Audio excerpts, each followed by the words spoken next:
Now, Murithi, what is in store for us on the penultimate day of the conference? Well, we do expect, thank you very much, Edmond Nyabola, and we do expect that probably later in the day, William Ruto, that is the Deputy President, will be coming to officially close this particular function that has been here in Kirinyaga since Monday this week, and tomorrow there is nothing else on the program other than departure. So we do expect that today they will be taking stock of what has been happening, but I want to jump right into it. There are several steps that have been made with regards to devolution and actually celebrating devolution. And right now I'm joined by the World Bank representative in Kenya, Abdu Mumonge. And I want to actually talk to him with regards to what is in store. And the day before yesterday, we saw you present a check of 11.46 billion shillings, and this was going into the urban setup and how counties are going to benefit from this. Would you please shed more light on this, and how do we expect to benefit? Thank you. Glad to be here. Good morning. I would like to make a few remarks on the urban program and how we think the urban program is contributing to the devolution success story in Kenya. We do have several programs, one being the Kenya Devolution Support Program that's covering all the 47 county governments.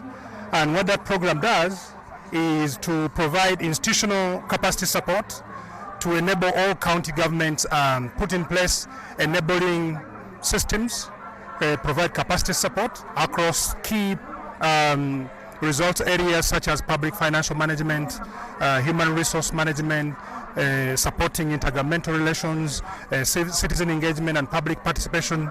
And through that program we've been able to register some key results. I'll take a few examples. When you look at, say, Uasin Gishu County, they've been able to put in place a parking system, revenue collection parking system for Eldoret. They've also been able to do a digital platform for grievance redressal mechanism. When you look at another county, say Nyandarua, they've been able to automate the complaint mechanism. They've been also able to leverage the Kenya Devolution Support Program and put in place improvements for human capital, the capacity, the resources that you need to administer and run a city. And that's just a few of the examples I can name across the country. The program also provides infrastructure grants. This is for investments across the key sectors that a county can identify investments within its CIDP. I'll take an example of Kiambu, where the county government is embarking on completing Wangige Level 4 Hospital. They will do the construction and then they will do the equipping. And so we do expect that in the next few months, Kiambu County will complete Level 4 Hospital for Wangige and Tigori. So then we move across to Busia, where they want to focus on improve the fish market. They also want to focus on health. They want to focus on agriculture and improving connectivity. These are some of the examples I can give you in terms of the achievements we've been able to register in the Kenya Devolution Support Program. But then also we have another program, that's the Kenya Urban Support Program. And this is the program for which His Excellency the President issued the check day before yesterday. What that program does is to try to encourage county governments strengthen the enabling environments for urban areas to thrive and better be productive. Urban areas, as we know, are key engines of growth. Youth like you need employment in these urban areas, and you need to be in good livable conditions. So what this program does is to empower and strengthen our urban governance institutions, the municipalities which are newly created by county governments. In addition to that, is really to focus on service delivery and infrastructure. This will go a long way to contribute towards the delivery of the affordable housing.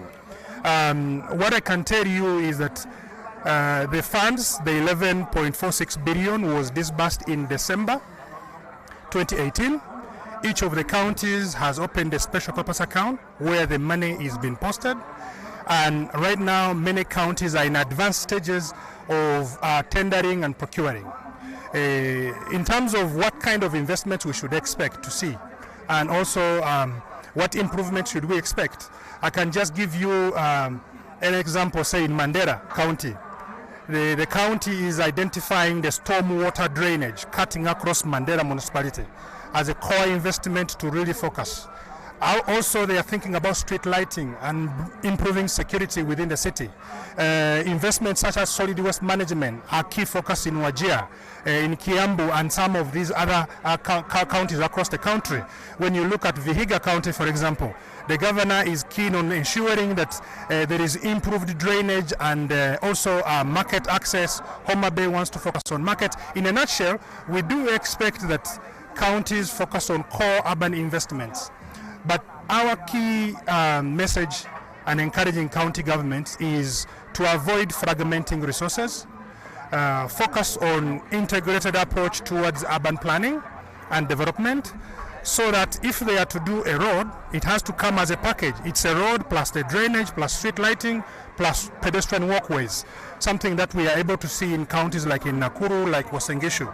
So in a nutshell, we do expect that the programs will contribute to the devolution success. We will continue working very closely with the relevant state departments. That's the Ministry of Urban Development, State Department for Devolution, as well as other programs that we have in the pipeline. So we do expect that our close relationship between the national government, the county governments, will lead to improvements in our urban centers, and we hope they will be better livable places. Thank you. But how many counties are we targeting in this phase? And is it going to be like so even as we move on, or there are some counties that will be benefiting and others will not be benefiting? How many counties are you targeting so far? Thank you for the question. Both these two programs are performance-based, meaning that every single year there is an assessment process. Through the assessment processes, counties that are able to achieve specific milestones in terms of results are able to access the resources. I'll give you an example. When you look at the Kenya Devolution Support Program, the way it's been designed is that counties must meet certain minimum performance requirements. One of these is being the audits. If a county gets a disclaimed or qualified audit, that county will not be able to access the infrastructure resources.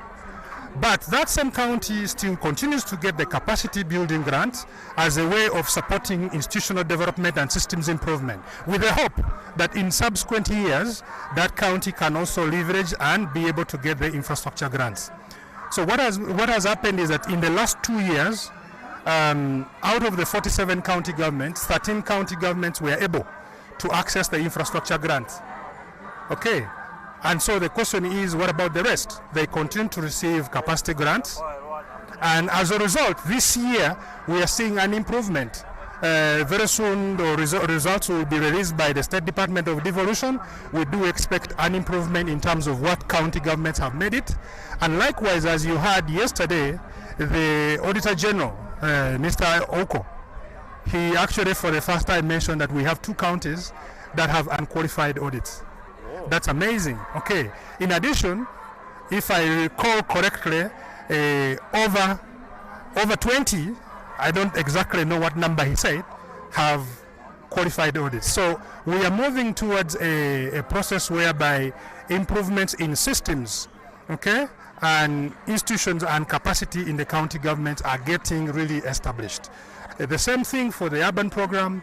Not all the 47 county governments are eligible. It's 45 minus Nairobi and Mombasa. And the reason is because the program was targeted specifically to look at the 45 municipalities. But even for those 45 county governments, it's not given. Every single year, we will be looking at improvements in urban governance, improvements in infrastructure, improvements in service delivery. Thank you very much. Thank you very much. Well, we can notice from what he said that it is not all gloom for counties as they try to manage what they have and how they can move forward with regards to building capacity and also enhancing the lives of the residents with whom they come from counties.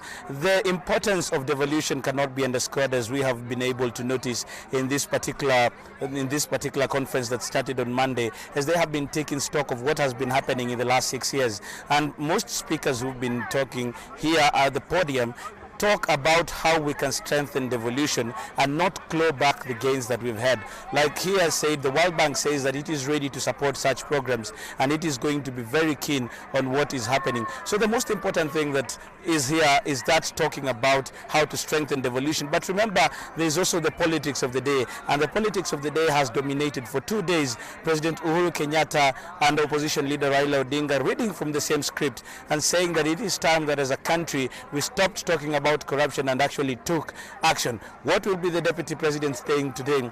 Yesterday, after will be saying today after he was attacked yesterday by opposition leader Raila Odinga. It will be an interesting thing to note. And one of the things that we've noticed is that most of the allies of the deputy president are already here at this arena. Most of them just to provide support. Some of them that we've not seen since this devolution conference started on Monday. We'll be keeping an eye and we'll be telling you what is transpiring from this particular arena at the Kenyatta University for the 6th devolution conference.